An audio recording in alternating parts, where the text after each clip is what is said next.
Roberto Succo, le tueur aux yeux de glace. 26 février 1988, 21h30.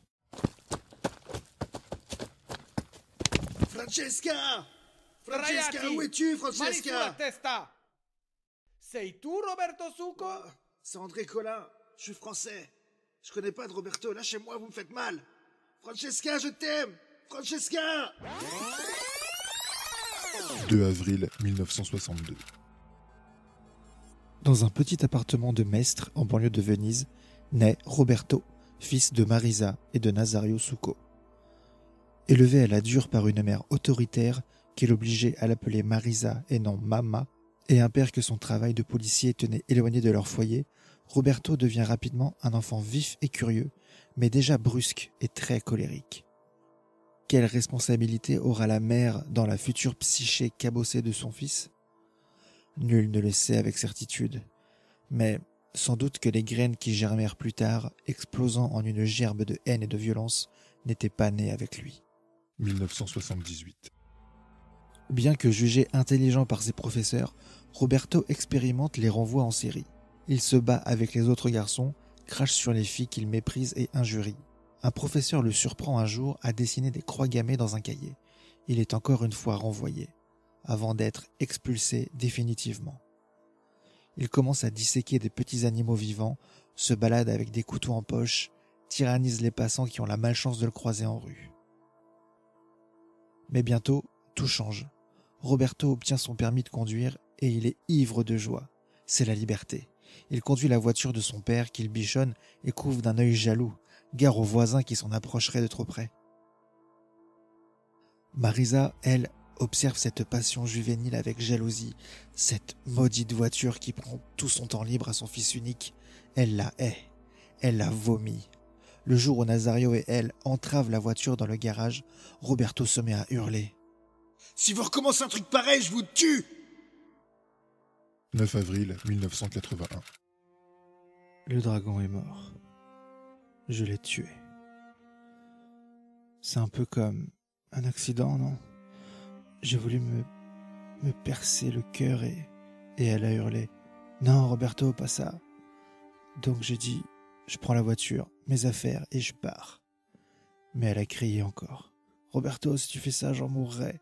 Je ne peux pas vivre sans toi. J'en mourrai, tu m'entends ? Alors, mon bras est parti tout seul, comme un ressort. J'ai frappé, mais elle a refusé de mourir. Tout était rouge. Malgré ça, elle s'agrippait à mes vêtements. J'ai été obligé d'aller chercher mon piolet d'escalade, mais même après les coups de piolet, elle se traînait encore sur le sol. J'ai eu peur, tellement peur qu'elle soit comme un démon, immortel. Et si elle n'arrêtait jamais de se mettre entre le monde et moi, de me gifler, puis de m'embrasser, puis de me gifler encore. Alors, j'ai rempli d'eau la baignoire et je l'ai jetée dedans. Il fait calme maintenant. J'ai moins mal à la tête, mais j'ai envie de vomir. Cette odeur.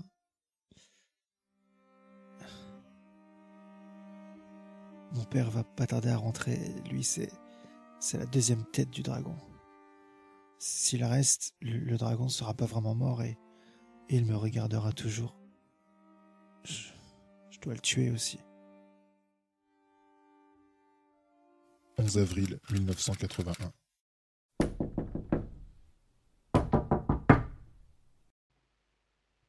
Nazario! C'est nous, Mario et Massia. T'es pas venu travailler aujourd'hui, t'es malade? Nazario? Quand les collègues de Nazario pénètrent de force dans l'appartement, ce qui les frappe immédiatement, c'est l'odeur. Celle indéniable et reconnaissable entre toutes, de la mort. Il y a du sang partout, mais une trace surtout, épaisse et presque noire, traverse le logement jusqu'à une porte close. Lorsque Massia entre, l'air est tellement vicié qu'il en paraît presque solide. Les yeux écarquillés, il ne comprend pas tout de suite ce qu'il voit. Une baignoire remplie, ce qui ressemble à un dos large et des jambes qui flottent dans un liquide brunâtre. Il est incapable de faire le moindre mouvement. Il voit Mario entrer dans la pièce, ses lèvres remuées, mais il n'entend pas un seul son. Ses oreilles sifflent, l'air lui manque.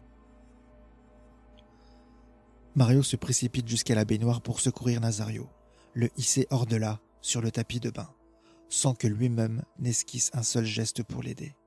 Le visage de Nazario est méconnaissable, mais il sait que c'est lui.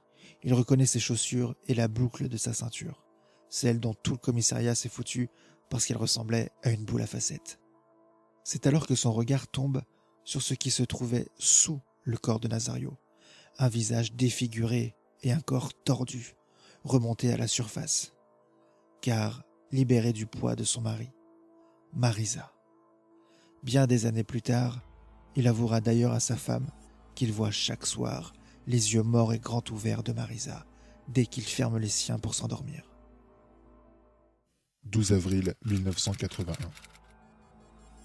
Roberto est en cavale et armé. Avant de partir, il a pris un pistolet dans le râtelier de son père. Déboussolé, incapable de prendre des décisions réfléchies, il fonce à travers les campagnes toscanes. Il est passé par chez un oncle, à Guédi, à qui il a raconté qu'il était dans le coin pour la visite d'une exposition. Ensuite, il a mis le cap vers Padoue, où il ne connaît personne. Et enfin, il reprend la direction de Mestre, sans même se demander si les corps de ses parents ont été découverts. Arrivé devant la porte de l'appartement, scellée par la police et couverte de rubalises, il est repéré par la voisine de palier qui a à peine le temps d'appeler la police qu'il a déjà disparu. Car, apeuré, Roberto a pris la fuite vers le Frioul, non sans avoir au préalable volé des plaques de voiture. Mais lors d'un arrêt dans une pizzeria, des carabiniers repèrent la voiture suspecte sur le parking. Ils se cachent et attendent qu'il sorte pour le plaquer au sol, alors que Roberto tente de dégainer son pistolet, puis de les mordre. « J'ai rien fait! C'est une erreur judiciaire, je suis un agent secret, vous grillez ma couverture !» Lors du trajet retour vers Venise, éperdu, fou de rage, il lance ses jambes contre le volant, manquant d'envoyer la voiture dans le décor. Il est déterminé à mourir et le conducteur n'a que le temps de redresser la trajectoire pour éviter l'accident. Arrivé à destination, il est interrogé, puis rapidement mis en examen pour double homicide, vol, port d'armes illégales et outrage à agent. Mais son comportement erratique, ses remarques confuses, son absence totale de remords attirent l'attention du juge nommé sur l'affaire. Examiné par les psychiatres, il est finalement déclaré schizophrène et irresponsable de ses actes. Considéré comme dangereux, il est interné dans un hôpital psychiatrique pour fous criminels à Reggio nell'Emilia, au nord de Bologne, un endroit vétuste et sordide à la réputation désastreuse. Là-bas, abruti de somnifères sans aucun suivi psychiatrique. Indifférent à tout, Suko fera vite partie des ombres qui peuplent l'endroit. Ni vivant, ni mort. Longtemps son sort n'intéressera personne. Jusqu'au jour où l'aumônier de l'asile, Don Amos, décide de le prendre sous son aile, dessous laquelle Roberto apprend à travailler, à prier et surtout à étudier. 1985. Grâce aux progrès réalisés sous l'égide de Don Amos, Suko accède à un régime de semi-liberté qui lui permet d'entamer des études de géologie à l'université de Parme. Il lui est permis de suivre les cours durant toute la semaine, de fréquenter la bibliothèque et même de déjeuner au restaurant universitaire. Mais si certains camarades l'acceptent sans poser de questions, d'autres font vite le rapprochement avec le double meurtre commis 5 ans plus tôt, lequel avait fait la couverture des journaux nationaux. Reconnu par ses pairs, il suscite une curiosité malsaine, de la peur et même des blagues de mauvais goût. Suko en ressent de la haine, perd le sommeil et se plaint auprès du psychiatre de permanence. Ils se rendent pas compte que si je voulais, je pourrais les écrabouiller comme des cafards. Je supporte plus qu'on me rappelle ce qui s'est passé. De toute façon, j'étais pas vraiment là. Je me tue à vous le dire, c'était comme dans les films, à la télé.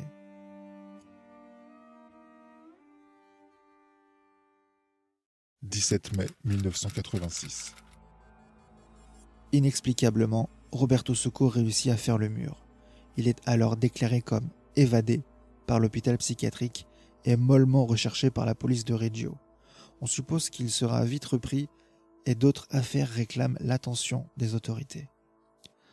Mais alors que tous pensent qu'il se terre dans la région, sans argent, sans papier d'identité, Soko fait échec et mat. Quelques jours plus tôt, il avait retiré 100 000 lire à l'Economa et réussi à se faire établir une carte d'identité à la mairie de Reggio en prétextant un vol. Et en ce 17 mai 1986, il file vers Menton, en France. 3 avril 1987.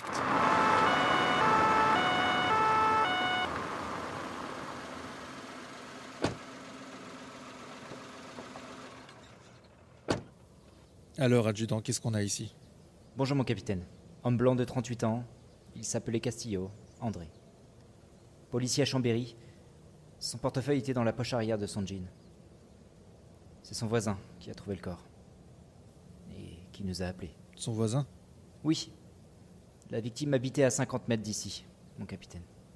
Cause probable de la mort? Une balle en pleine gorge. Apparemment tirée à bout portant. Le corps n'a pas été déplacé? Pas qu'on sache, mon capitaine. Il gisait là, derrière sa voiture, avec le moteur qui tournait encore. On a fouillé le véhicule? Oui, mon capitaine. Mais on n'était pas les premiers. Quelqu'un est passé avant nous, probablement le tueur. Et on a un sacré problème sur les bras. Quoi? En plus d'un corps d'un agent de police refroidi en pleine rue? Castillo portait toujours une arme de service, mon capitaine. Un revolver Manurin, et il a disparu. 4 avril 1987, 4 heures du matin. Un jeune homme brun aux yeux clairs, à bord d'une Renault 20, cause un carambolage sur la rocade d'Aix-en-Provence et braque ensuite son arme sur un autre conducteur, l'obligeant à descendre de sa R5 avant de prendre la fuite à son bord. Un détail donné aux policiers par le conducteur lésé les alerte. Le braqueur traînait un grand sac plastique, visiblement très lourd. Or, dans les environs, la nuit a été chargée. 5 villas cambriolées dans un périmètre restreint. De plus, après vérification, il s'avère que la Renault 20 a été volée à Manosque quelques mois auparavant, et lorsque les policiers ouvrent le coffre, ils y découvrent un véritable arsenal en fusils et en munitions, ainsi qu'une foule d'objets hétéroclites, des montres, des pendentifs, une télécommande, un porte-monnaie et de vieux journaux. 5 avril 1987. Karim, un voleur à la petite semaine, arrêté chez lui par la police, admet lors de son interrogatoire avoir piqué une carte d'identité dans une Renault 20 garée près de chez lui la semaine précédente. Or, sur la carte d'identité, clairement falsifiée, la photo montre un jeune homme brun aux yeux clairs dont le nom n'est pas affiché. 27 avril 1987. 3 semaines plus tard, toujours dans la région d'Annecy, un homme signale la disparition de sa femme. Elle s'appelle France Woodine. France est une professeure de piano âgée de 30 ans que son mari, Bernard, a attendue en vain dans un restaurant d'Annecy où ils avaient rendez-vous pour le déjeuner. Rentré à leur domicile, Bernard ne trouve aucune trace de sa femme ni de sa voiture, une Austin grise. À la question des gendarmes lui demandant quel fait inhabituel aurait pu survenir les jours précédents, il se souvient d'un épisode inquiétant, 2 jours plus tôt. France avait repéré un homme en treillis semblant l'épier depuis la rue alors qu'elle jardinait. Il s'était ensuite approché, quémandant un verre d'eau qu'elle lui avait donné, peu rassuré. Ce même soir du 25 avril, Jean-Marie Ribert, chauffeur de taxi à Gap, décide d'arrêter sa Mercedes sur une aire d'autoroute pour s'y reposer avant de rentrer chez lui. 10 minutes plus tard, il est réveillé par un jeune homme en treillis, armé d'un revolver, qui le force à monter dans le coffre de sa propre voiture. Au moment d'y monter, il aperçoit brièvement dans la voiture supposée de son braqueur une jeune femme aux longs cheveux bruns et aux yeux fous de terreur, qui le regarde fixement. Choqué, Jean-Marie Ribert s'allonge docilement dans le coffre, pensant sa dernière heure arrivée, lorsque le jeune homme se ravise, vocifère qu'il n'a pas les clés et l'oblige à ressortir du coffre pour que Ribert lui montre comment fonctionne la Mercedes. Stupéfait, il s'installe derrière le volant, met le contact et, en une fraction de seconde, prend la décision qui lui sauvera la vie. Il démarre à toute vitesse, faisant hurler les pneus et déraper la voiture sous une pluie de balles.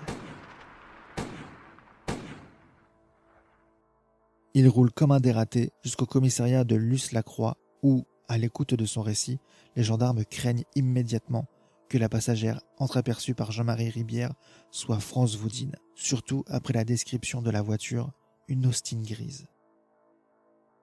Vers 23h30, une femme appelle les gendarmes, Son compagnon, un médecin de 26 ans appelé Michel Astoul, n'est jamais rentré de l'hôpital de Sisteron, où il s'était rendu un peu plus tôt dans la soirée, au volant de son Opel. À 1h du matin, une patrouille retrouve l'Austin de France Vaudine à l'entrée d'un chemin débouchant sur la nationale 85 à mi-chemin entre Sisteron et Château-Arnoux. Le moteur est encore tiède, la clé est sur le contact et aucune trace de France. Dès lors, les différentes brigades se coordonnent, persuadées que les deux disparitions sont liées. Michel Astoul devait obligatoirement passer par la nationale 85 pour rentrer chez lui et il s'y trouvait au même moment que France Vaudine et son preneur d'otage. Ce dernier a sans doute dû délaisser l'Austin pour l'Opel du médecin. 1er mai 1987. La voiture de Michel Astoul est retrouvée sur le parking d'un restaurant à 5 km d'Annecy. Les gendarmes y retrouvent une sacoche dentalgique et d'antidépresseurs, sa carte d'identité ainsi qu'une carte de crédit à son nom. Ils passent le véhicule au crible, aucune empreinte, aucune trace de sang, comme pour celui de France Vaudine. Mais qu'est-ce que l'homme entré a bien pu leur faire?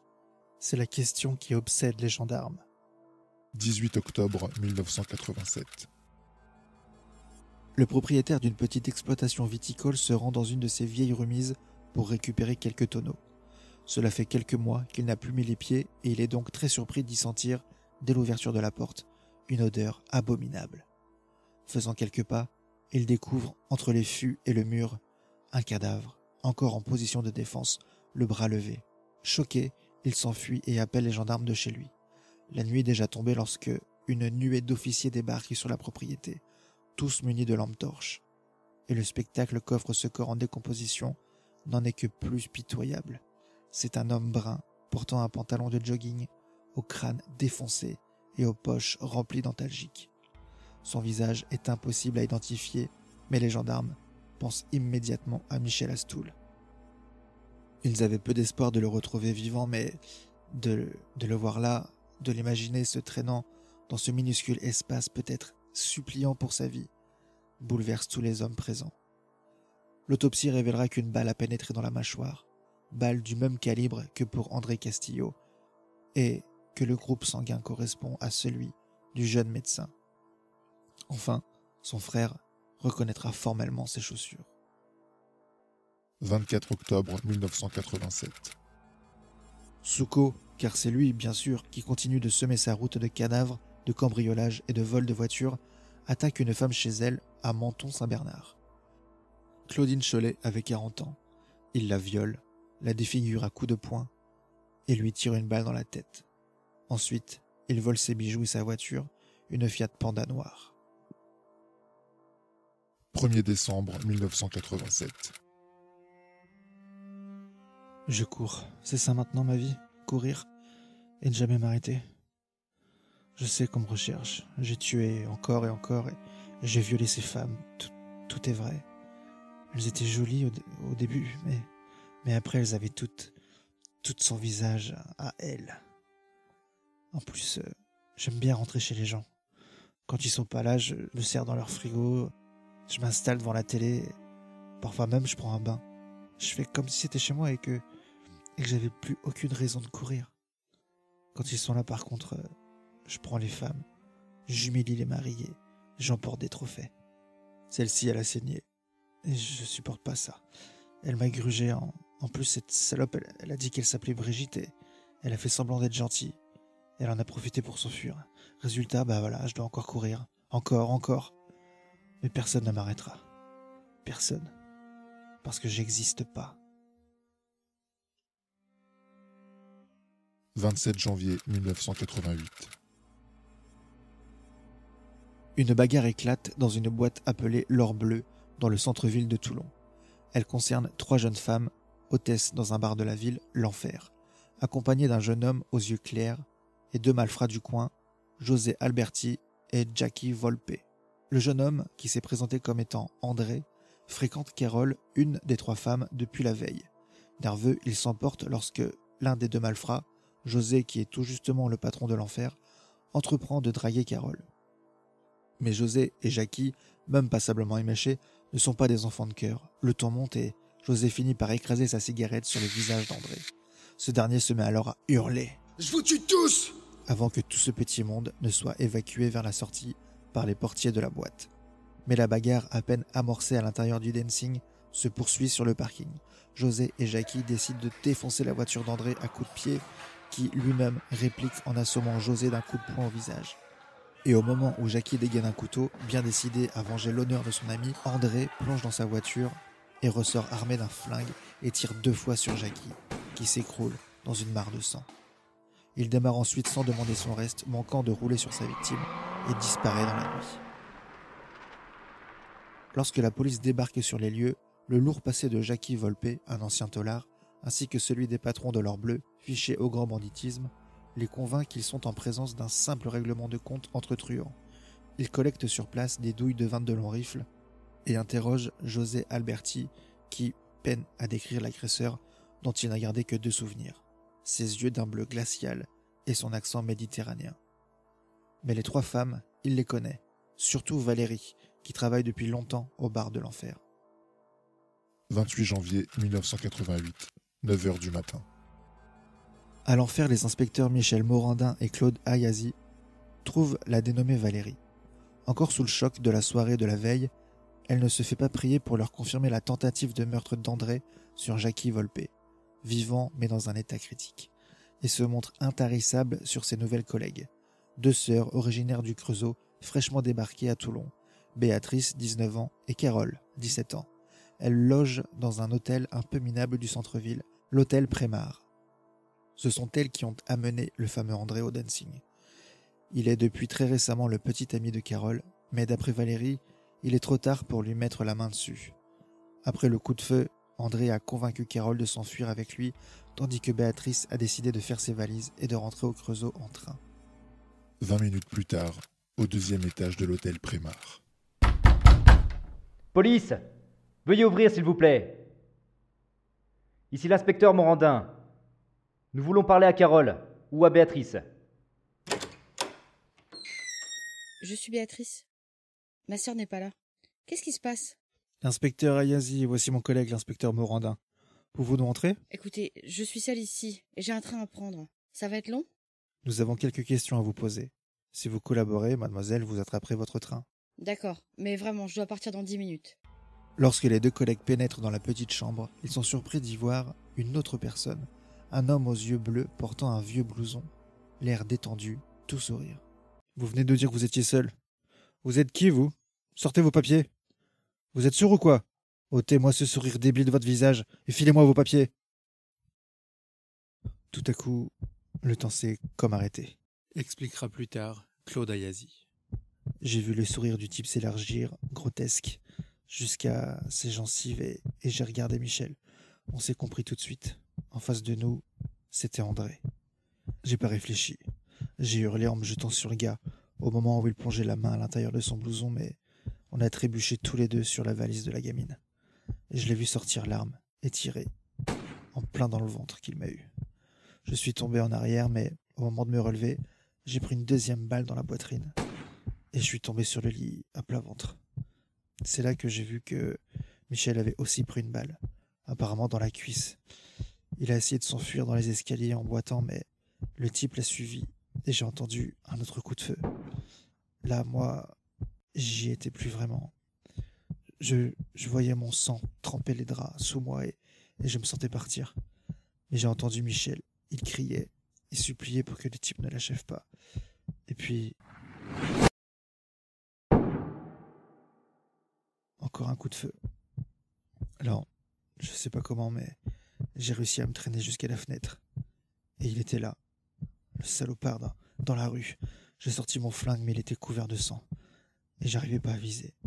3 fois que j'ai tiré, mais... je voyais tout noir. Alors, j'ai su que je l'avais manqué. J'ai prié pour Michel, et puis plus rien. Le même jour, 10h30 du matin. Lorsque le juge Jean-Pierre Bernard arrive à l'hôtel Prémar, c'est une scène de guerre qui se joue devant lui. Des policiers de la PJ et de la Sûreté, le commissaire divisionnaire, le procureur, le maire, des journalistes, ça grouille de monde. Et ce monde est dans une fureur noire. On l'informe qu'un peu plus tôt, Morandin et Ayazi ont été évacués avec des blessures graves, mais que Morandin n'a pas survécu. Le quartier a été bouclé par les collègues des deux inspecteurs et ils constatent que chaque membre des forces de l'ordre présent tient son arme à la main, les traits déformés par la haine, celle du tueur de flics. Son adresse est désormais connue. Elle vient d'être dévoilée par Béatrice, retrouvée roulée en boule dans la salle de bain, mais aussi par Carole qui se cachait au volant de sa propre voiture, garée un peu plus loin dans la même rue. André loge au 42 rue Nicolas Laugier. Aussitôt, les hommes de la sûreté s'y ruent, talonnés par le juge Bernard. Ils y trouvent un spectacle déroutant car, si l'appartement a été abandonné, les empreintes du tueur aux yeux froids sont partout. Sur un monceau de sacs en plastique, un casque de moto, des baskets, des valises, un piolet, des sacs de sport, 22 montres, un tas de lunettes de soleil, des portefeuilles, des perruques et une multitude de clés de voiture et d'habitation. Et des armes.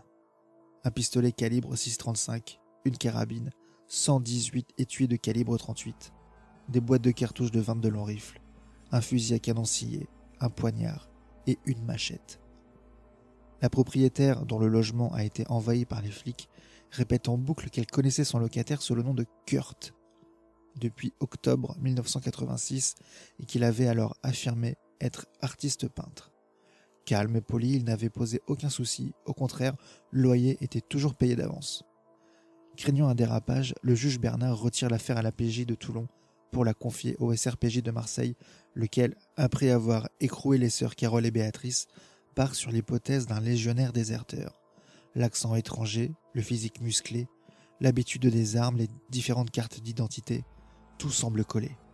D'ailleurs, sur plusieurs cartes d'identité figure le même jeune homme, tantôt blond, tantôt brun, mais aux yeux laser et un même nom, André Colin. Mais sur André Colin lui-même, rien. À part la marque de sa voiture, une Alfa Romeo grise immatriculée dans le 73 Dixit Carole. 30 janvier 1988, 11h. Je suis fatigué.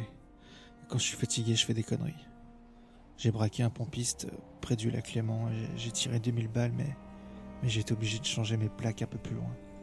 Des gendarmes m'ont vu et j'ai sorti mon arme.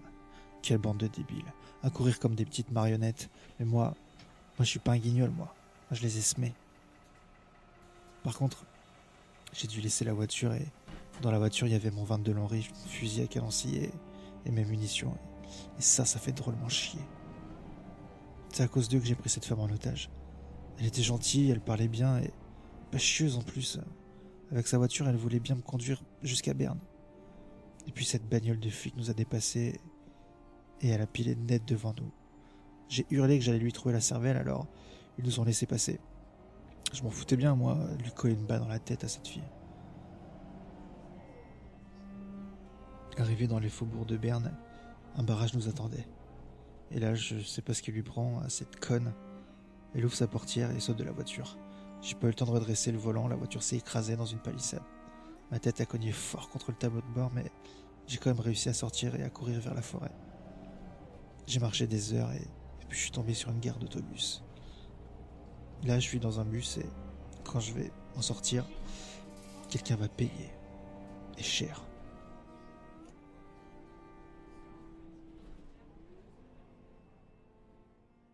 « 31 janvier 1988, 2h du matin.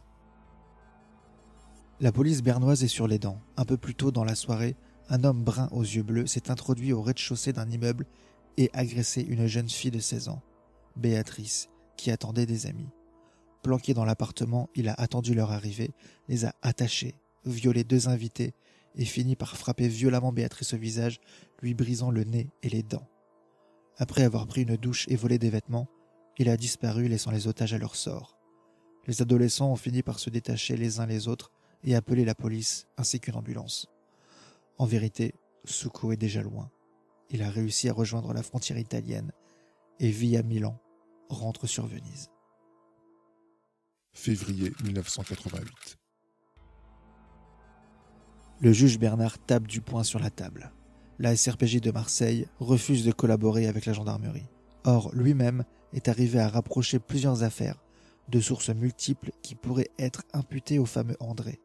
Il décide donc d'organiser une grande réunion de travail entre policiers et gendarmes, lors de laquelle sont épluchés des dizaines de procès-verbaux, une centaine de preuves, des témoignages en pagaille, qui finissent par mener à un seul suspect, un homme aux yeux bleus, à l'accent sans doute italien, se faisant appeler André ou Kurt. Il diffuse donc en France et en Suisse un avis de recherche reprenant plusieurs photos du tueur. C'est alors qu'une jeune fille de 16 ans, appelée Sabrina, repère l'avis de recherche et décide, sur les conseils de son psychologue, de pousser les portes du commissariat d'Aix-les-Bains. Ce garçon, elle le connaît bien, c'est son ancien petit ami, Kurt. Elle l'a rencontré à Toulon, fin août 1986. Charmeur, il s'était présenté comme vendeur de gadgets d'origine britannique et n'avait pas lésiné pour la séduire. Restaurants, spectacles, musées. Gentil, timide, il venait la voir tous les samedis après-midi et lui téléphonait 2 fois par semaine. Il ne buvait pas d'alcool, ne prenait pas de drogue, lui apportait des fleurs. Bref, le petit ami idéal. Au bout de quelque temps, il lui avait avoué être un espion et travailler pour un gouvernement étranger. Mais après une violente altercation en italien avec un autre conducteur en présence de la jeune fille, il avait craqué et avoué qu'il venait d'une petite ville près de Venise, qu'il avait poignardé ses parents et s'était échappé d'un asile psychiatrique. Devant l'air effrayé de Sabrina, il était revenu aussi vite sur sa confession et avait repris ses élucubrations d'agent secret, puis de trafiquant de voitures, ce qui lui parut plus proche de la vérité car elle l'avait vu conduire de nombreuses voitures différentes. À la fin du printemps 1987, il s'était même mis à porter un revolver. Sabrina avait commencé à se lasser de son petit ami mythomane et ne s'en cachait pas. Lorsqu'un soir, Kurt l'avait emmené dans une grange abandonnée, l'avait ligoté et tenté de l'étrangler. Pour jouer. Traumatisée, elle avait rompu peu de temps après, en novembre 1987. Au fil de leur interrogatoire, les policiers, enfin munis de dates et de lieux précis, reconstituent l'emploi du temps du fugitif et comprennent enfin pourquoi l'homme n'a jamais vraiment quitté la région, y semant la violence et la dévastation. Il était bien obligé de revenir toutes les semaines pour voir Sabrina. Ils décident de contacter la police italienne en leur demandant de chercher dans leur dossier le profil d'un jeune parricide vénitien évadé d'un asile psychiatrique et leur réponse est quasiment immédiate. Ils ont bien un parricide condamné à 10 ans de prison et en cavale depuis 1986. Son nom, Roberto Succo. Les empreintes relevées rue Logier correspondent. Ils connaissent enfin l'identité du violeur, du tueur de flics, du cambrioleur. Un mandat d'arrêt international est donc délivré au nom de Roberto Succo le 10 février 1988. Et la police suisse, à son tour, obtient de comparer les empreintes relevées rue Logier avec celles de plusieurs de ses affaires, le braquage du pompiste, la prise d'otage des adolescents. Ça colle. 8 février 1988. J'erre dans les ruelles d'une ville que je connais trop bien. Venise pue. Venise pue en février. Elle sent la vase et j'ai tout le temps froid. Mais je l'ai vue. Une belle fille aux cheveux longs, bruns, qui se baladait. Campo Santa Marina. Elle s'appelle Francesca et elle va encore au lycée. On a parlé longtemps et elle a accepté que je la raccompagne en train jusqu'à chez elle, à Conegliano. Francesca est merveilleuse. Elle veut bien que je vienne la voir tous les jours. Elle sera à moi. 13 février 1988. Tous les journaux du pays affichent le visage de Succo en une. Et alors qu'il sort d'une visite à Francesca, Succo tombe sur sa propre photo. En réalité, un mur de photos dans un kiosque à journaux. Sans perdre une minute, il s'enfuit à moto. Mais à l'instar de toute l'Italie, les habitants de Conegliano ont découvert le visage du meurtrier, dont les parents de la jeune Francesca qui reconnaissent immédiatement le garçon qui courtise leur fille. Les policiers décident donc de se planquer dans les environs de leur maison, autant de temps qu'il le faudra pour mettre la main sur le fou aux yeux de glace. 26 février 1988, 21h30. Dans une ruelle de Conegliano, une ombre progresse lentement. Il n'a pas résisté. Il est venu chercher Francesca, de gré ou de force. Il se doute bien que la maison est surveillée, mais il réussira à passer. C'est un fantôme. il n'existe pas. Quand 2 policiers foncent sur lui et le plaquent au sol, il se débat et hurle. Francesca! Francesca, Ragazzi, où es-tu, Mani sulla Francesca? testa! Sei tu Roberto Succo? C'est André Collin, je suis français. Je connais pas de Roberto, lâchez-moi, vous me faites mal. Francesca, je t'aime! Francesca! La cavale de Roberto Succo est terminée. 27 et 28 février 1988. Interrogé par un inspecteur durant des heures, Succo parle. D'ailleurs, il ne fait que ça. Il déroule la liste de ses viols, de ses meurtres, avec force détail. Il fanfaronne, il explique même avoir enlevé et gardé avec lui une femme durant 1 mois, qu'il a fini par tuer et balancer dans la mer. Elle lui avait dit s'appeler France. Mais le lendemain, en face du substitut du procureur, c'est une toute autre histoire. Il réaffirme s'appeler André Collin, parle à nouveau en français et clame qu'il est un prisonnier politique. Il nie en bloc ses confessions de la veille, pleure sur sa chaise. Sans surprise, il est toutefois inculpé et emmené en prison. Devant le parterre de journalistes qui le mitraillent à la sortie du palais de justice, il se met à sourire et leur fait même un clin d'œil. Une journaliste présente dira « Vidi il diavolo. J'ai vu le diable ». 9 mars 1988, 20h.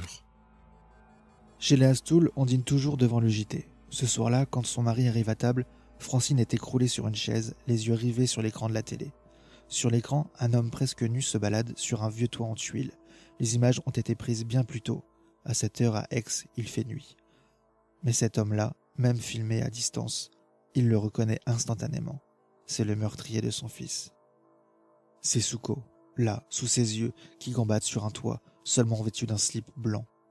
La voix du présentateur retentit.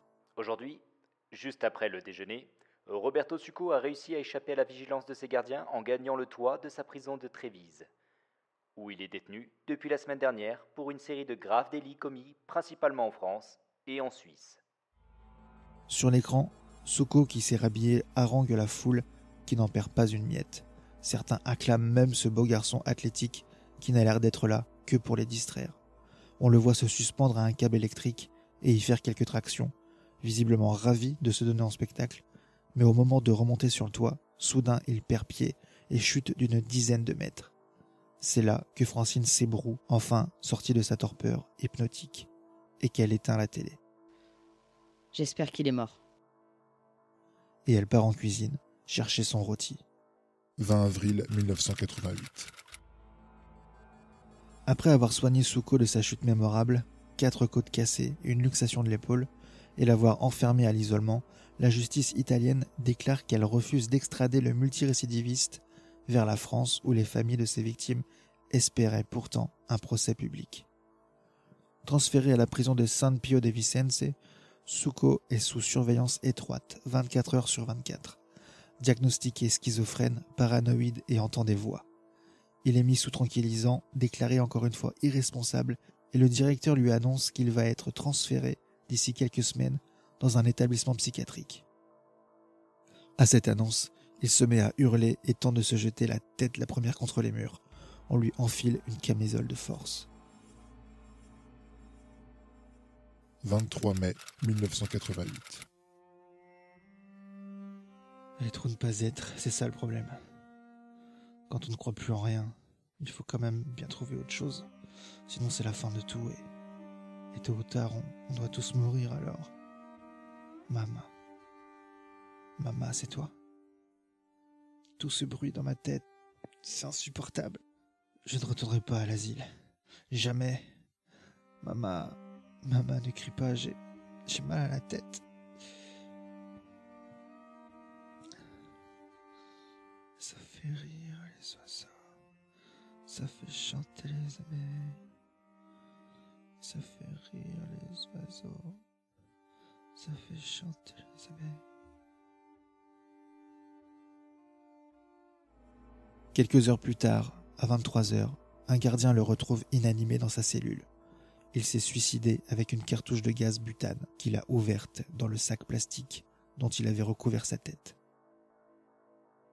Avec sa mort, se clôture définitivement le dossier d'inculpation, ainsi que les attentes des familles des victimes, qui ne recevront jamais la justice à laquelle ils aspiraient.